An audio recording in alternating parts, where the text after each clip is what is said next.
Sa ngalan ng Ama at ng Anak at ng Espiritu Santo. Amen. Sumainyo ang Panginoon. At sumaiyo rin. Mga kapatid, sama-sama tayong dumulog sa hapag ng Panginoon. Taglay ang ating mga panalangin, ng ating mga intensyon, upang tayo lahat ay maging karapat-dapat sa ating pagdiriwang, ating pagsisihan ng mga nagawa nating kasalanan. Inaamin ko sa makapangyarihang Diyos at sa inyo mga kapatid na lubha akong nagkasala sa isip, sa salita at sa gawa, sa aking pagkukulang, kaya isinasamo ko sa mahal na Birheng Maria, sa lahat ng mga anghel at mga banal, at sa inyo mga kapatid na ako'y panalangin sa Panginoong ating Diyos. Kaawaan tayo ng makapangyarihang Diyos, patawarin tayo sa ating mga kasalanan, patnubayan tayo sa buhay na walang hanggan. Amen.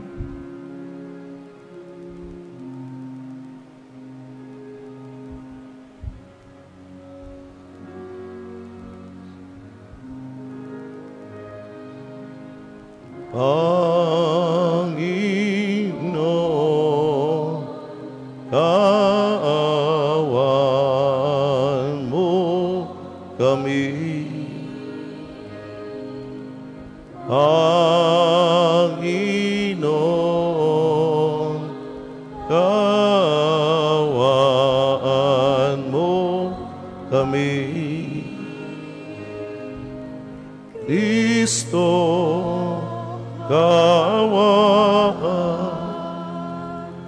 mo kami. Kristo, kaawaan mo kami.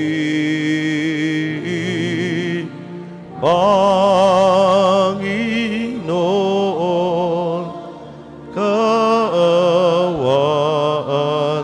mo kami. Panginoon, kaawaan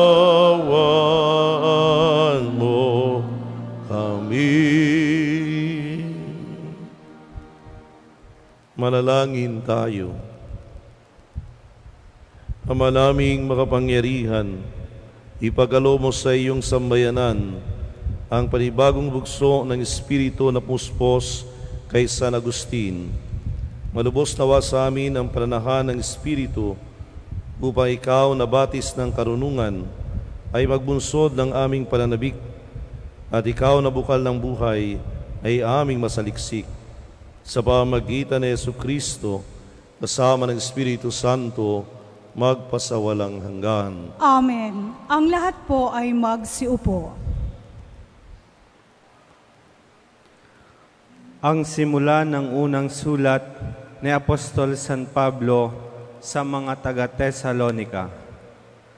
Mula kay na Pablo, Silas at Timoteo, sa simbahan sa Tesalonika, mga hinirang ng Diyos Ama at ng Panginoong Hesukristo. Sumainyo nawa ang pagpapala at kapayapaan.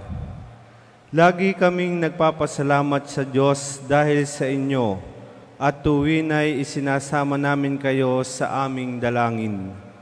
Ginugunita namin sa harapan ng ating Diyos at Ama ang inyong mga gawang bunga ng pananampalataya, ang inyong mga pagpapagal na udyok ng pag-ibig, at ang matibay ninyong pag-asa sa Panginoong Hesukristo. Nalalaman namin mga kapatid na kayo'y hinirang ng Diyos na nagmamahal sa inyo. Ang mabuting balita na lubos naming pinaniniwalaan ay ipinahayag namin sa inyo, hindi sa salita lamang. Ito'y may kapangyarihan at patotoo ng Espiritu Santo. Nakita ninyo kung paano kami namuhay sa inyong piling.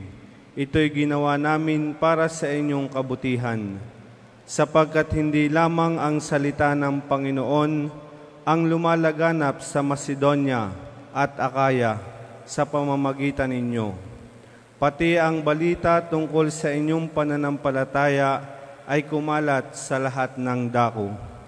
Ano pat hindi na kailangang magsalita pa kami tungkol dito. Sila na ang nagbabalita kung paano ninyo kami tinanggap. Sila rin ang nagsabing tinalikdan na ninyo ang pagsamba sa mga Diyos-Diyosan upang maglingkod sa tunay at buhay na Diyos at maghintay sa Kanyang anak na si Jesus. Siya ang muling binuhay na magbabalik mula sa langit at magliligtas sa atin sa darating na puot ng Diyos. Ang salita ng Diyos. Salamat sa Diyos.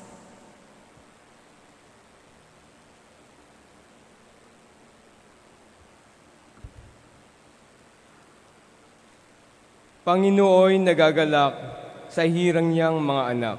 Panginooy nagagalak sa hirang niyang mga anak. Ang Panginooy purihin, awitin ang bagong awit.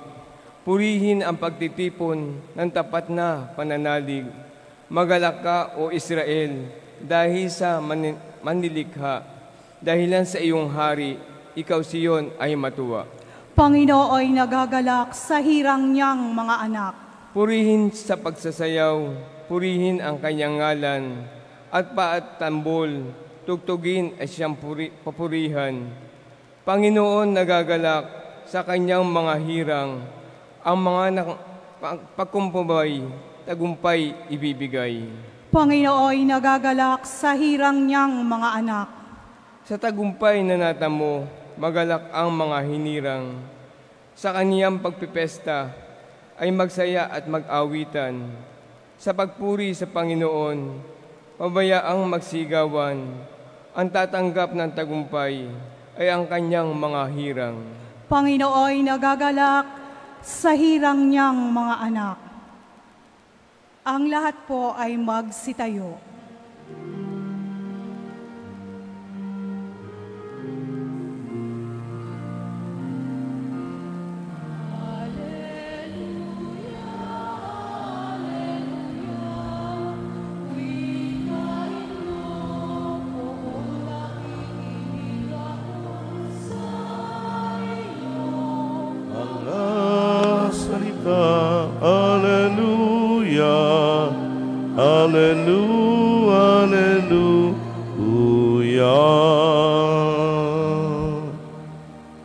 Sumainyo ang Panginoon. At sumaiyo rin. Ang mabuting balita ng Panginoon ayon kay San Mateo. Papuri sa iyo, Panginoon. Noong panahong iyon, sinabi ni Jesus, "Saba ninyo mga eskriba at mga pariseyo, mga mapagpaimbabaw. Hinahadlangan ninyo ang mga tao upang hindi sila mapagharian ng Diyos. Ayaw na ninyong pasakop sa paghahari ng Diyos, hinahadlangan pa ninyo ang ibig pasakop. Saba ninyo mga eskriba at mga pariseyo, mga mapagpaimbabaw. Inuubos ninyo ang kabuhayan na mababaing balo, at ang sinasangkalan ninyo'y ang pagdarasal ng mahaba. Dahil dito, lalo pang bibigat ang parusa sa inyo. Saba ninyo mga eskriba at mga pariseyo, mga mapagpaimbabaw. Nilalakbay ninyo ang karagatan at ginagalugad ang buong daigdig. Makahikayat lamang kayo ng kahit isang hintil sa pananampalatayang Hudiyo. At kung mahikayat na'y ginagawa niyong masakul pa kaysa inyo, kaya't naging ibayo ang dahilan para sa iparusahan sa impyerno. Saba ninyo mga bulag na taga-akay, itinuturo ninyo na kung ipanumpanin naman ang templo, walang anuman ito. Ngunit kung ang ipanumpa ay ang ginto ng templo, dapat niyang tuparin ang kanyang sumpa. Mga bulag, mga hangal, alin ang mahalaga, ang ginto o ang templong nagpapabanal sa ginto? Sinasabi rin ninyo na kung ipanumpani numan ang dambana, walang anuman ito. Ngunit kung ang ipanumpay ang handog na nasa dambana, dapat niyang tupdin ang kaniyang sumpa. Mga bulag, alin ba ang mas mahalaga? Ang handog o ang dambanang nagpapabanal sa handog? Kaya nga, kapag ipinanumpa ni numan ang dambana, ipanunumpa niya iyon at ang lahat ng handog na naroon.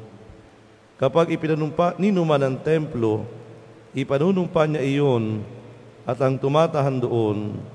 At kapag ipinanumpa ni numan ang langit, ipinanunumpa niya ang trono ng Diyos at ang nakaluklok doon.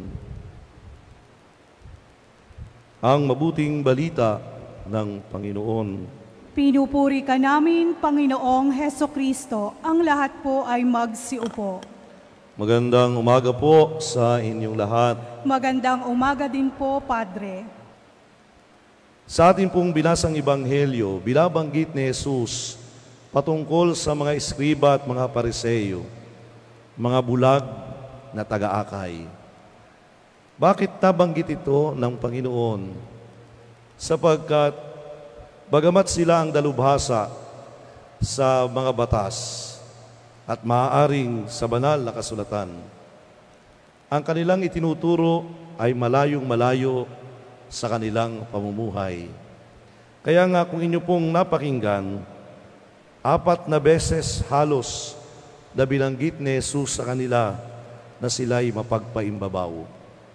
Sapagkat ang kanilang ginagawa ay para sa kanilang sarili at ang kanilang ginagawa ay pakitang tao lamang, samantalang ang kanilang buhay ay taliwas sa kanilang sinasalita.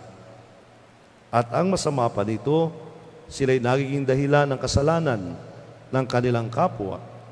Sa halip na silang dapat umakay patungo sa Diyos, patungo sa tama, patungo sa kaliwanagan. Kaya tawag ni Jesus sa kanila, mga bulag na taga-akay. Mahirap po pag ang isang bulag ay aakayin pa ng isang bulag. Sapagkat alam naman po natin ang mangyayari, pareho silang mapapahamak. Pareho silang madidisgrasya. Mas maganda kung ang aakay sa isang bulag ay maliwanag o malinaw ang kaniyang paningin, lalo na kung ang pag-uusapan ay buhay espiritual. Tayong lahat makasalanan, pero tayo binibigyan ng Diyos ng pagbabago. Pero kung tayo hindi tatalikod sa kasalanan at tayo'y mag-aakay sa iba na makasalanan din, ano kaya ang mangyayari sa atin? Kaya hingin po natin ang biyaya ng Diyos. Tayong lahat po, tayo ay mang-aakay. Tayo ay tagagabay. Ito yung sinasabi ng Santo Papa na sa simbahang sinodal, dapat lahat makikisangkot, dapat lahat isasalang-alang ang iba, hindi lamang ang sarili sa paglalakbay sa buhay na ito. Kaya ito isang maganda din pong paalaala sa pagsisimula ng pa-file ng mga kakandidato para sa barangay eleksyon. Nawa kayo po ay maging hindi bulag na taga-akay ng inyong paglilingkuran, kung hindi maging isang liwanag para sa inyong mga paglilingkuran upang sila'y madala sa tama, maayos na buhay, hindi lamang bilang Pilipino, lalo't higit bilang Kristiyano. So ito ang ating buhay. Ang buhay ay isang paglalakbay. At sa paglalakbay, meron dapat tayong inaakay. At kung tayo ang taga-akay, hindi sana maging bulag, kung hindi maliwanag, lalo't higit ang ating espiritu patungo sa Diyos.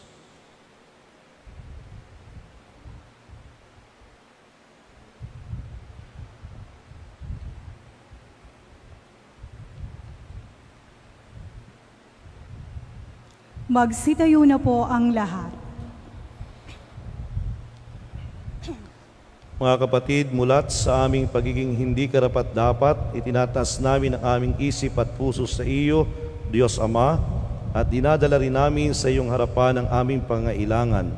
Ang ating tugon, Panginoon, dinggin mo ang aming panalangin. Panginoon, dinggin mo ang aming panalangin.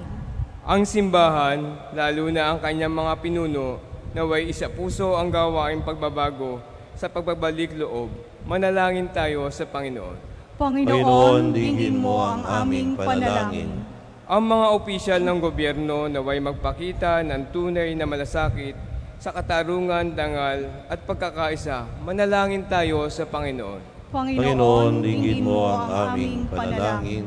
Ang mga gumagawa sa media naway akayin ang mga tao sa katotohanan at isulong ang kahalagahan ng Ebanghelyo. Manalangin tayo sa Panginoon. Panginoon, dinggin mo ang aming panalangin. Ang mga may sakit naway makatagpo ng pag-asa, kagalingan, lakas at kasiyahan. Manalangin tayo sa Panginoon. Panginoon, dinggin mo ang aming panalangin. Ang mga tapat na yumao naway gantipalaan ng Panginoon na walang hanggang kaligayahan dahil sa kanilang dalisay na paglilingkod. Manalangin tayo sa Panginoon. Panginoon, dinggin mo ang aming panalangin. Ama naming Diyos, tulungan mo kaming magmahal, maglingkod sa katotohanan at sa Espiritu sa pamamagitan ni Jesus na aming daan. Hiling namin ito sa pamamagitan ni Kristong aming Panginoon. Amen.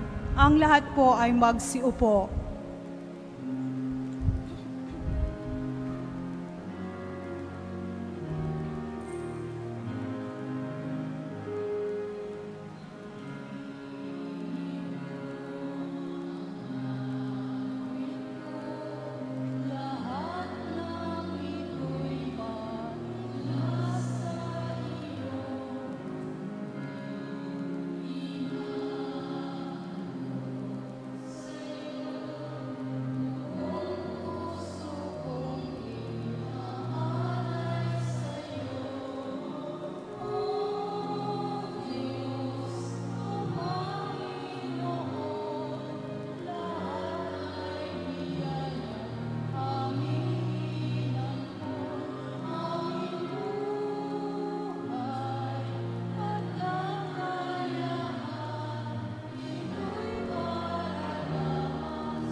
Magsitayo na po ang lahat. Manalangin kayo mga kapatid upang paghahain natin ay kalugdan Diyos sa mga makapangyarihan. Tanggapin nawa ng Panginoon itong paghahain sa iyong mga kamay sa kapurihan niya at karangalan sa ating kapakinabangan at ng buong sambayanan niyang banal. Ama naming lumikha, sa pagdiriwang namin sa pagtubos ng iyong anak sa amin, maihain nawa ngayong ginugunita sa San Agustin, ang paikinabang sa matapat na pagkasama sa panandang ito ng pag-ibig at pagkakaisa sa pamamagitan ni Jesucristo, kasama ng Espiritu Santo, magpasawalang hanggan. Amen. Sumainyo ang Panginoon. At sumaiyo. Taas sa Diyos ang inyong puso at diwa. Itinaas na namin sa Panginoon. Pasalamatan natin ang Panginoong ating Diyos. Marapat na siya'y pasalamatan. Ama naming makapangyarihan, tunay ngang marapat na ikaw ay aming pasalamatan sa pamamagitan ni Jesucristo na aming Panginoon. Ngayong si San Agustin ay pinararangalan sa pamumuhay niyang totoong uliran at pagiging maasahan sa panunungkulan. Kaya't si Jesucristo na maasahan sa katapatan ay inihahayag sa pangasiwa sa sambayanan. Ang malasakit na maulirang tagapangasiwa noon ay nagpapatuloy magpahanggang ngayon sa mga panalangin kanilang iniuukol. Kaysa ng sambayan mong dito'y nagtitipon. Kaya kaysa ng mga anghel na nagsisiawit ng papuri sa iyo nang walang humpay sa kalangitan, kami nagbubunyi sa iyong kadakilaan.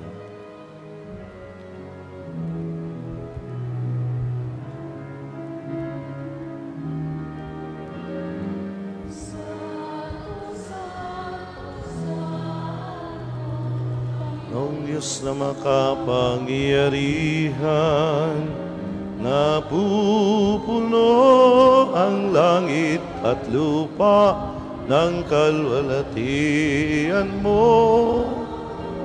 Hosana, Hosana, kaitaasan, pinagpala ang naparirito sa ngalan ng Panginoon. Hosana, Hosana, kaitaasan. Magsiluhod po ang lahat. Ama naming banal, ikaw ang bukal ng tanang kabanalan. Kaya't sa pamamagitan ng iyong Espiritu, gayunong banal ang mga kaloob na ito, upang para sa amin ay maging katawan at dugo ng aming Panginoong Hesukristo. Bago niya pinagtiisang kusang loob na maging handog, hinawakan niya ang tinapay, pinasalamatan kaniya, pinaghati-hati niya iyon. Iniabot sa kaniyang mga lagad at sinabi, tanggapin ninyong lahat ito at kanin. Ito ang aking katawan na ihahandog para sa inyo.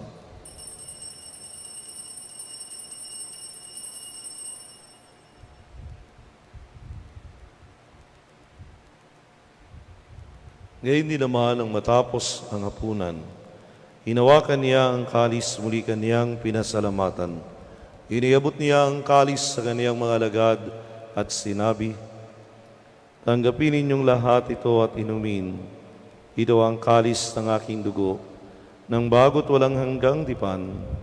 Ang aking dugo na ibubuhos para sa inyo at para sa lahat, sa ikapagpapatawad ng mga kasalanan. Gawin ninyo ito sa pag-alala sa akin.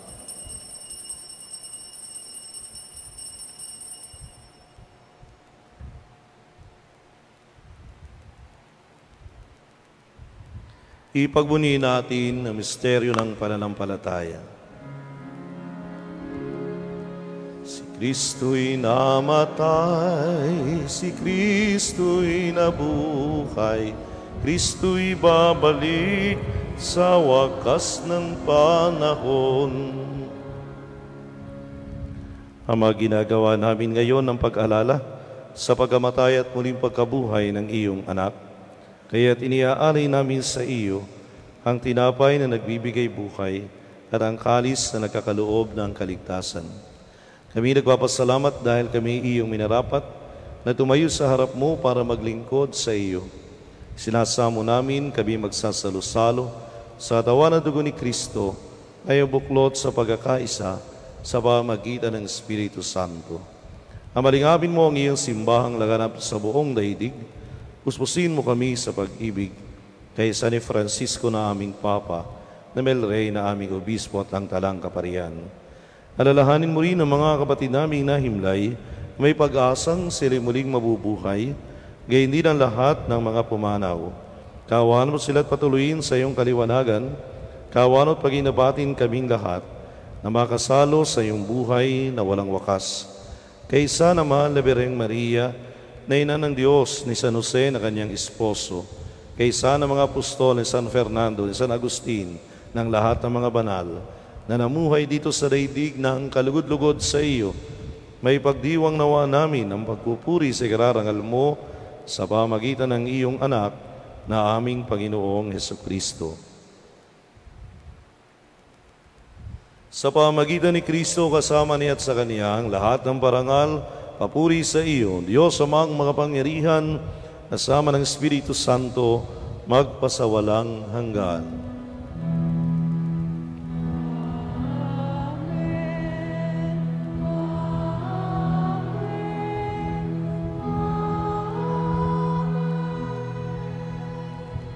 Ang lahat po ay magsitayo. Naglayang pag-ibig sa Diyos, sama-sama tayong tumawag sa ating Ama sa langit.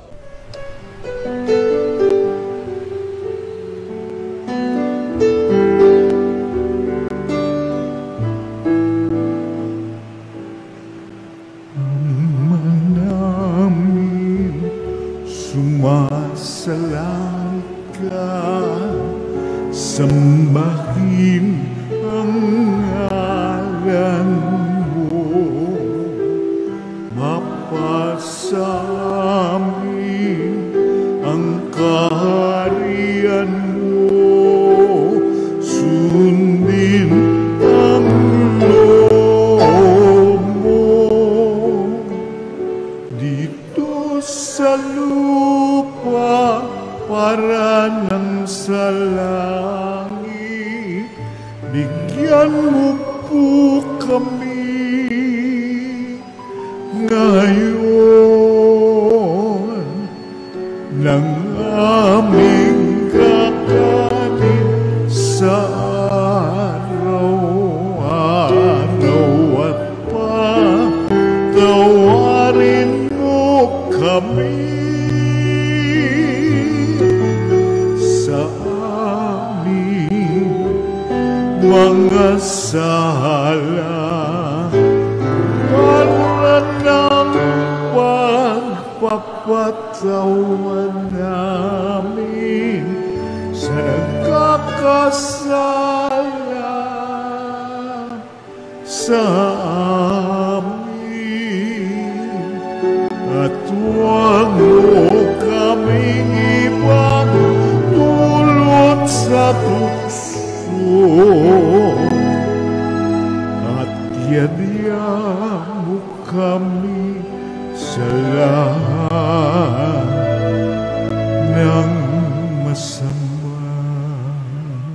Hinihiling namin kami adiya sa lahat ng masama, pagkalooban ng kapayapaan araw-araw, iligtas sa kasalanan at ilayo sa lahat ng kapahamakan, samantalang aming pinananabikan ang dakilang araw ng pagpapahayag ng tagapagligtas naming si Jesucristo.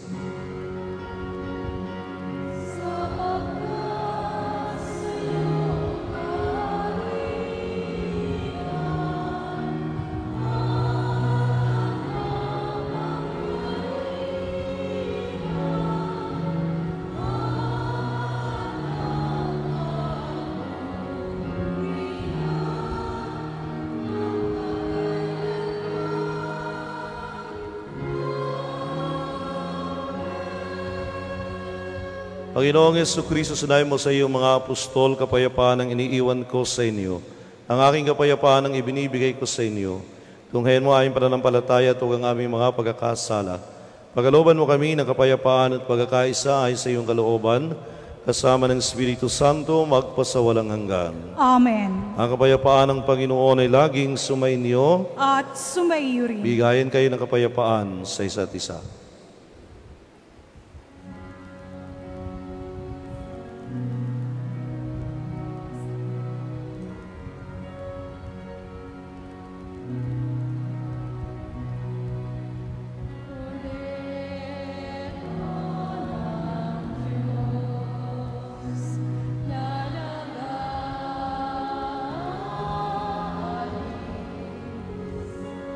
Ng mga kasalanan ng sanlibutan,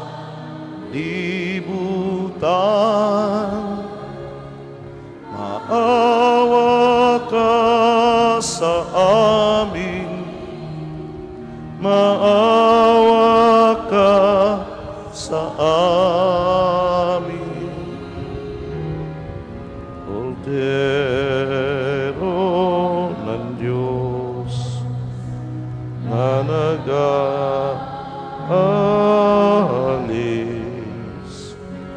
ng mga kasalanan ng sanlibutan,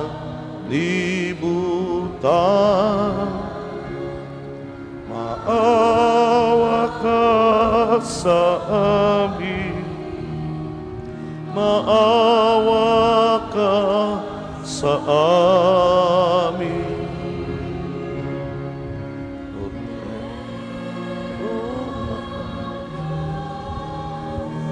Na nag-aalis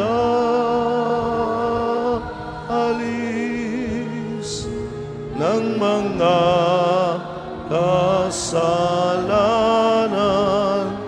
ng sanlibutan,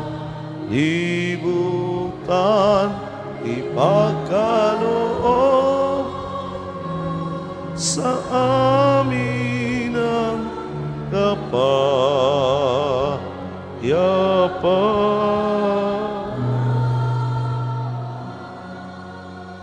Ang lahat po ay magsiluhod. Ito si Kristo, ang Kordero ng Diyos. Ito ang nag-aalis ng kasalanan ng sanlibutan. Mapalad tayong inaanyayahan sa kaniyang piging. Panginoon, hindi ako karapat-dapat na magpatuloy sa iyo, ngunit sa isang salita mo lamang ay gagaling na ako.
Magsitayo na po ang lahat. Manalangin tayo.